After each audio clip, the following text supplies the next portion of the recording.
of the most important things, because the subconscious mind really has fundamental programs of life that we acquire from our parents, our family, our community between the last trimester of pregnancy and the first 7 years. So this is why nature created the first 7 years of a child's life to download how to be a member of a family and a society and a culture by strictly observing other people. It's actually a brain function. It's a equivalent of hypnosis. Yes. Okay. So the fundamental programs of your subconscious are not yours.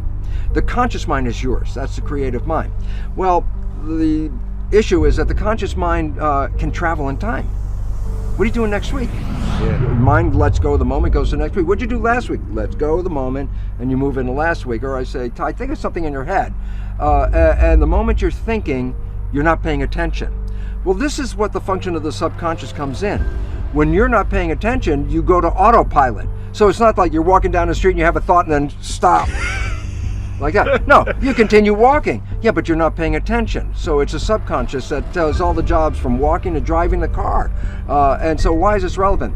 Because when we're not paying attention and we default to the subconscious, we play the programs that are in the subconscious. And then I go, yeah, but the programs in the subconscious are primarily not yours. They came from other people.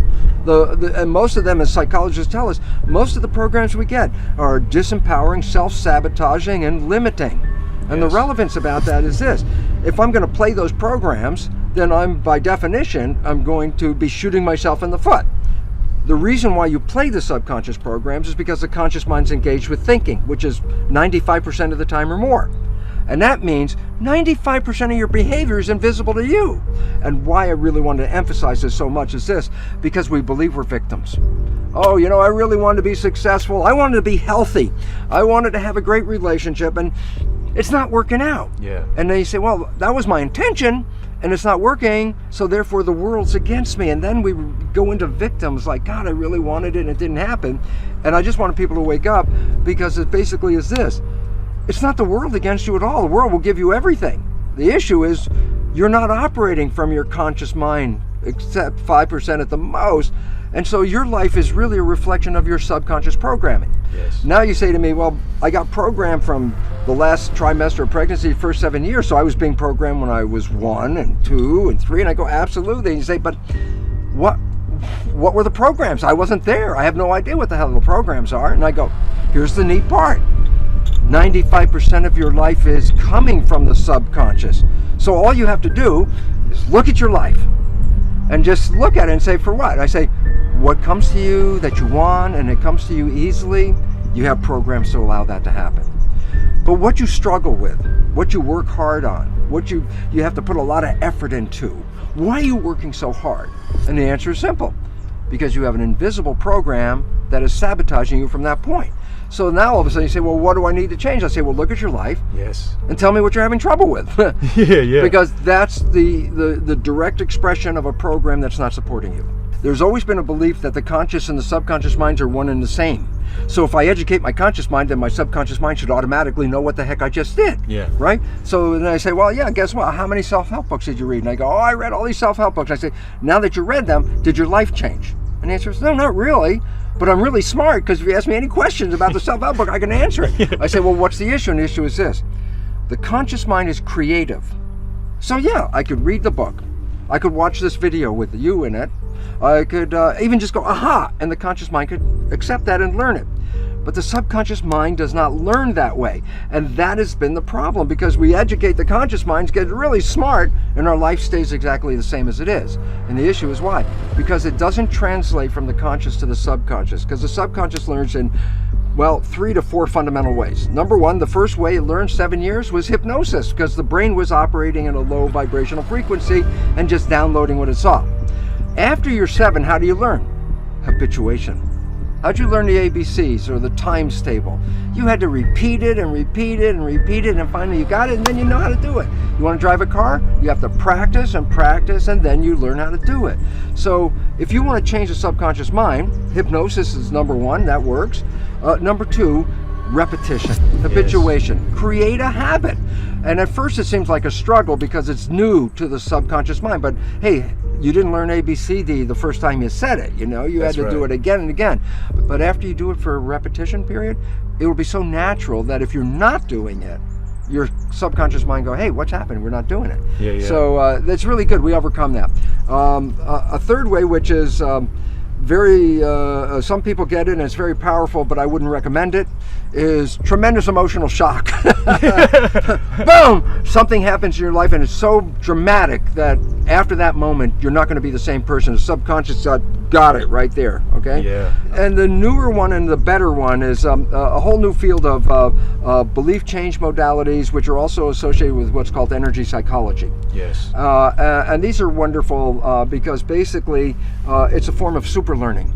And what's neat about it, the conventional things like hypnosis or habituation, there's a time element that takes a long time. Yeah. But these new belief change modalities, like a super learning experience, you can change a belief you've had your whole life, 50 years, and change it in 10 minutes. Yeah. And so this is really, it's a new type of psychology that's coming in, but it's really necessary because, as they say, necessity is the mother of invention.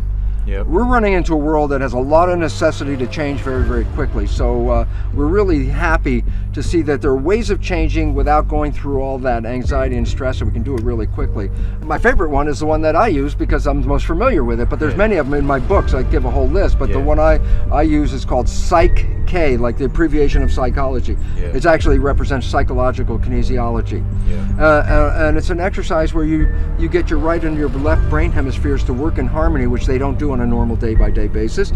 And when you get them to work in harmony, that's called brain synchronization, a window sort of opens up and you can drop in a new belief in 5 minutes. Wow. And I'm a devotee of that because I wouldn't have written my book. I couldn't write my book. I tried for 15 years to write the book, and every time I get halfway through the book, it would peter out, and then I didn't realize it because my subconscious had a fear. At the time was a respected scientist, and I said, well, if you write this book and you bring in consciousness and spirit into the book, all your colleagues are going to shun you. So my subconscious was doing me a favor. It says, you don't want to do this because this will invalidate you, it's like kill you. So my subconscious programming, working 95% of the day, would sabotage the writing. What I ended up doing was changing the belief about that. And then the book came out, it was just like, it just flowed right out. Wow. Within a few months, the whole thing was really done. It's really fun because you say, well, what if you can release these programs? And that's the story of the Matrix, where I say, well, I take the red pill, I get out of the program. And then I say, yeah, but in real life, every time we've taken that red pill, I say, what's the red pill in real life? And the answer is falling in love. Falling in love with the person, or falling in love with your creativity, or whatever it is, falling in love. Because when you fall in love, what you're doing is so captivating and so engrossing and so desirable, you don't let your conscious mind wander. So the first time in your life, your conscious mind's staying present. And I said, well, why is that important? Conscious mind, wishes, desires, and aspirations. If you're operating from that mind, you manifest your wishes and desires. So my conclusion for all of this blah, blah, blah that I'm giving you is simply this. What if you go into the subconscious mind and change the programs in the subconscious mind so they reflect the wishes and desires of your conscious mind? What would that mean? And I tell you what it means. You'll live in a honeymoon for every day of your life on this planet for a simple reason. Yeah. If my conscious mind with wishes and desires begins to wander and I default into the subconscious and is playing my wishes and desires, I never left the honeymoon. And following on the Psych-K, you were saying something about a gentleman who gets up on stage and actually proves it with watching the actual frequencies change in the mind, right? Well, absolutely, because a lot of people beforehand would say, oh, that's just a new age idea, and how do you know you've really changed? Just because you got finished with the belief process and you say, oh, I feel so much better, is that real? Well, now Jeff Fannin, a neuroscientist whose expertise is called brain mapping, and he puts wires over your head and can read three-dimensionally what's going on in the brain. The moment the brain has changed, the program has changed.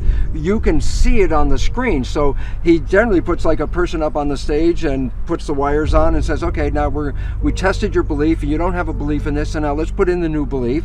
And it's interesting because the audience can see the change before the person actually says, yes, now it's done. This may be a few seconds, but the audience can see it. So why is this important? Because this sounds miraculous. Yes, you mean you can change your beliefs in 5 or 10 minutes? And see the results, like, but you can instant. see it instantly. Actually, you can experience it instantly if it's a phobia, for a simple reason. because a phobia is a certain stimulus, like height, or I'm afraid of spiders, or I'm afraid of dogs. And I say, okay, good, let's go through the belief change. You come out and I say, well, how am I afraid of spiders now? I can show you instantly. Here's a spider. And all of a sudden, you know, 10 minutes before, it freaks you out. Now it's like, oh, all of a sudden your complete biology changed. So you can see that. But a lot of people's beliefs involve something dynamic. They have to do with relationship to others and people or jobs. So they actually have to go out and then they look back and go, whoa, this is so different than it was before. Most people's stresses are not real immediate emergency stresses at all. They're beliefs of a fear. That they won't have something, they won't have a job, they won't have food, they won't have a friend. And it's not that they don't have them right now, they're thinking about, oh, if that happens, and that's where the stress comes from. And that's why 90% of the people are in fear, because they recognize that their future is uncertain, but rather than seeing it in a positive way, they have a you know, this image of a negative thing. Work it all out. And it's really interesting, because remember, when you fall in love and you get out of the programming, you create heaven on earth. Well, if it wasn't for the programming, everybody would have heaven on earth. Yes. So if we can change the programming, then heaven on earth is available.